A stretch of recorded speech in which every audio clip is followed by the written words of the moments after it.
Tim SAR melanjutkan pencarian satu korban bencana banjir bandang di Ternate, Maluku Utara yang masih dinyatakan hilang.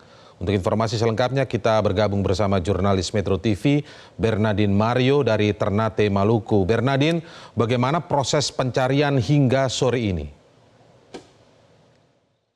Hingga hari ketiga proses evakuasi dan pencarian korban jiwa yang tewas saat dilanda banjir bandang di Kelurahan Ruak, Kecamatan Pulau Ternate, Maluku Utara memang sampai dengan sore hari ini pada pukul 18:10 waktu Indonesia bagian timur masih terus dilakukan menurut informasi yang kami dapatkan. Dan memang tadi masih ada satu korban tewas yang masih dicoba dicari di tumpukan lumpur di sekitar lokasi atau di sekitar rumahnya. Karena tadi saat kami ke sana bersama dengan Menko PMK dan juga Kepala BNPB, ya, tercium aroma kurang sedap yang dicurigai adalah bau dari jasad korban tewas akibat banjir bandang. Sehingga tadi sudah dikerahkan lagi dua alat ekskavator atau dua alat berat untuk mengeruk lumpur, dan tadi dilakukan dengan sangat hati-hati agar jasad ini tetap utuh dan identifikasi siapakah identitas dari korban yang tewas tersebut.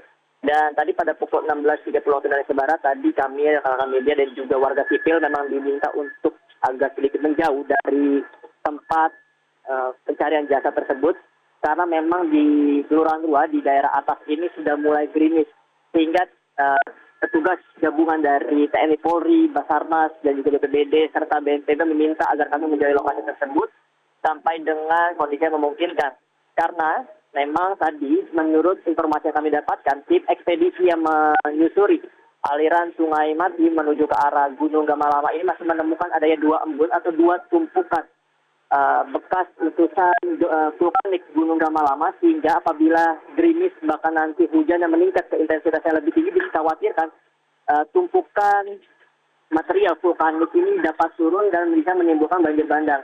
Memang meskipun ini sangat jauh dari kemungkinan itu bisa terjadi, namun langkah antisipatif ini yang harus diambil karena tidak ingin terjadi peristiwa serupa seperti 2 hari sebelumnya dan bisa menelan korban jiwa.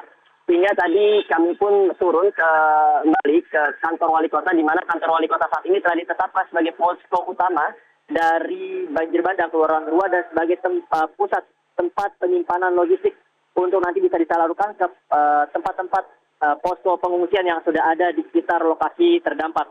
Dan selain itu, Indra, tadi Menko PMK dan Kepala BNPB Muhadjir Effendi serta Letjen TNI Suharyanto memang langsung meninjau ke lokasi pengungsian yang ada di SMK di sekitar lokasi terdampak dan juga langsung menuju ke lokasi banjir bandang di Kelurahan Ruak.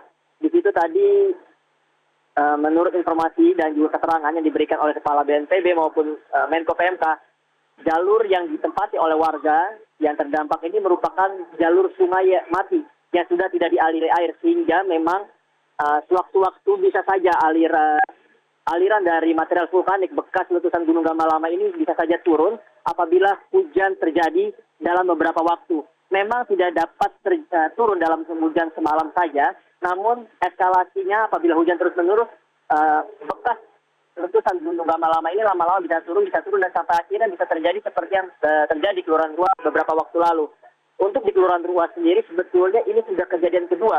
Sebelumnya di tahun 2017 sempat terjadi, namun ini dampaknya jauh lebih besar mengingat memang ini adalah jalur utama menurut dari hasil penelitian ahli geologi di Maluku Utara.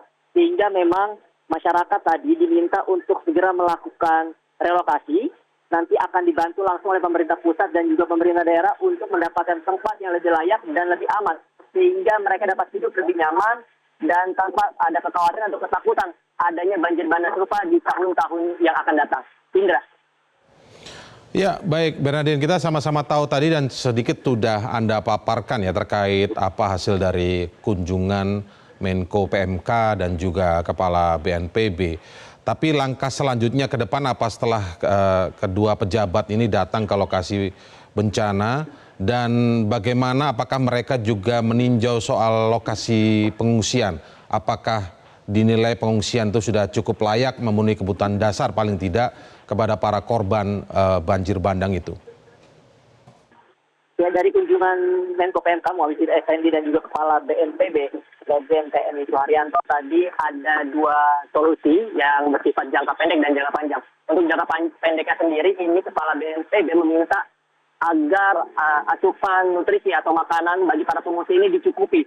Karena ia tidak ingin melihat para pengungsi yang sudah kehilangan rumah atau bahkan sampai kehilangan anggota keluarga akibat banjir bandang yang melanda di Kelurahan 2, Kecamatan Pulau Ternate, Maluku Utara ini semakin membuat mereka terpecah apabila makanan tidak terpenuhi, bahkan sampai dengan keperluan untuk tidurnya saja harus segera diminta untuk dipenuhi agar mereka di malam hari ini tidak kedinginan. Kemudian di siang hari tadi rencananya Kepala BNPB akan segera memenuhi ruangan pengungsian itu dengan sifat sehingga pada saat siang hari ini mereka tidak kepanasan, mengingat memang cuaca di Ternate ini kalau dari pagi sampai dengan siang memang cukup panas, terik begitu.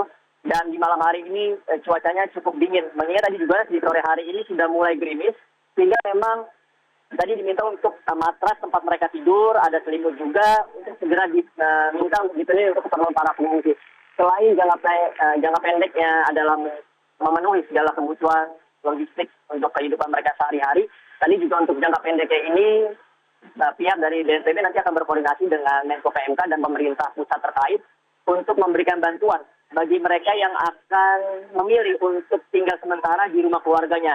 Nanti ini ada bantuan berupa dana sebesar 500.000 sampai dengan mungkin 800.000 yang akan diberikan untuk mereka sebagai pegangan hidup selama mereka menumpang di rumah keluarga atau kerabat-kerabat terdekat mereka. Itu mungkin dari jangka pendek, namun dari jangka panjangnya ini tadi Menko PMK dan juga Kepala BNPB telah memutuskan harus ada solusi tuntas bagi warga agar kejadian ini tidak menimpa mereka lagi. Mengingat tadi saya sudah katakan sebelumnya Indra, kebanyakan rumah-rumah warga yang terdampak ini berdiri di atas Sungai Mati. Di mana Sungai Mati ini dulu sebetulnya adalah jalur bagi Gunung Gamalama memuntahkan material vulkaniknya sampai dengan ke laut. Namun karena kali ini sudah mati, sudah kering, dianggap sudah tidak berfungsi, di situ mulai ada bangunan-bangunan pemukiman, baik itu di pinggir-pinggir Kali Mati maupun di atas Kali Mati sendiri. Sehingga apabila hujan, ini memang material vulkanik ini perlahan mulai turun sedikit demi sedikit. Sehingga puncaknya terjadi seperti contoh di Kelurahan 2 ini, mulai turun bebas dan menghantam rumah warga. Dan bencana seperti ini tidak dapat diprediksi kapan terjadinya, sehingga kalau kita lihat memang pada hari Minggu lalu ini material vulkanik atau banjir bandang ini membawa lumpur, kemudian batu-batu besar, bekas letusan Gunung Gamalama terjadi pada subuh hari ketika warga masih tidur. Sehingga untuk korban ini tewas ini tidak dapat terelakkan lagi mengingat memang masih tidur, sehingga tidak punya waktu untuk segera melarikan diri, mengevakuasi. Sehingga tadi solusi jangka panjangnya adalah merelokasi warga menuju ke tempat yang lebih aman dan nyaman. Dan tadi barusan di rapat koordinasi bagian teknis, baik itu dari deputi-deputi terkait di BNPB dan juga ada BMKG dan pihak pemerintah daerah, sudah meminta pemerintah daerah menyiapkan lahan. Dan tadi sudah diputuskan ada satu lahan di wilayah kota Ternate bisa digunakan untuk segera dibangun. Dan untuk pembangunan rumah relokasinya sendiri ini, Kepala BNPB, Letjen TNI Suharyanto memastikan ada bantuan dana untuk masyarakat atau warga yang rumahnya rusak berat. Ini nanti akan diberikan uang bantuan untuk membangun fondasi rumahnya sebesar 60 juta rupiah. Kemudian untuk rumah yang rusak sedang, ini sebesar 30 juta rupiah. Dan untuk rumah yang rusak ringan, ini nanti akan diberikan bantuan sebesar 15 juta rupiah. Dan ini nanti akan didatal langsung oleh pemerintah daerah besok sampai dengan beberapa hari kemudian selama 14 hari masa tanggap untuk segera bisa diberikan bantuan berupa dana maupun logistik persiapan mereka untuk merelokasi rumah mereka ke tempat yang lebih nyaman. Karena memang kejadian seperti ini bukan kejadian yang baru di Ternate. Sudah ada beberapa kejadian banjir bandang yang membawa material vulkanik. Mengingat memang Ternate ini dibangun bukan di kaki gunung lagi, Indra, tapi di punggung Gunung Gamalama. Demikian, baik. Indra, laporan langsung dari Maluku Utara. Bernardin Mario melaporkan langsung dari Ternate, Maluku Utara. Terima kasih. Selamat bertugas kembali, Bernardin. Ya, pemirsa, satu keluarga korban selamat dalam insiden bencana banjir di Kelurahan Rua, Kecamatan Ternate, Pulau Kota Ternate, menceritakan detik-detik saat banjir bandang menerjang. Korban selamat mengaku mendengar suara gemuruh sebelum banjir lumpur menimbun permukiman warga.